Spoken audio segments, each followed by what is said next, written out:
Zay zany makasika n'indry fa ny alakamisy lasa teo kosa no tao amin'ny tanànan'ny Iosy no ny tanàna ny tsy din'ny candidat ny antoko malagasy miara-miainga Andriamatoa Ajo Andrianarivelo nisy ny fiainona sy ny fandraisana ny etaetany ireo mponina tao an-toerana ireo mponina tao an-toerana ihany koa izay nitafa tamin'ny komity mpanohana anti-candidat ity. Olona marobe tao iso no fonangetaeta niona tamin'ny candidat Ajo Andrianarivelo ary niona taminy niaraka tamin'ny komity mpanohana azy atao amin'ny salle d'œuvre atao Iosy. Tantara vaovao fa tsy pejy fotsiny no soratana ho an'ny Madagasikara ho ity candidat ity nandritra ny dinika izay nataony tany an-toerana. Tarika vahoaka hoe andao no fanovanintsika.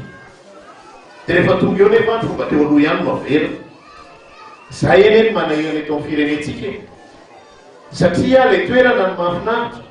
Mamandray io tsy very plasy. Zavatrangasanay Ajo Andrianarivelo fanovana ny zavatra tsy mandeha eto amin'ny firenena. Ohatra zay zao ohatra hoe tsy hanasa, misy ny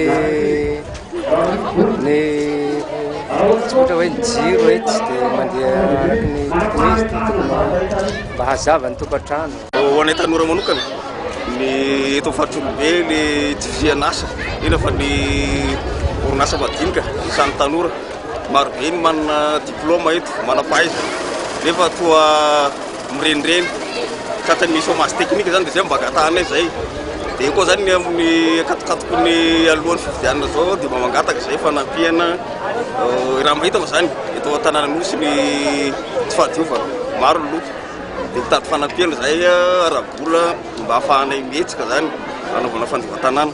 Isan'ny noresana tety an-koa ny momba ny olona ny tsy fandriampahalemana izay manjaka atao amin'ny faritra Iorombe na Antsaha na Antanàna. Marihana fa ny alohan'ny nahatongavan'ny candidat Ajo Andrianarivelo teto Iosy dia nandalo tao Ambositra sy Fianarantsoa ihany koa izy ary nisy hatrany ny fiainana tamin'ny komity mpanohana azy ny ray aman-dren'ny mpandraharaha ary ny tanora.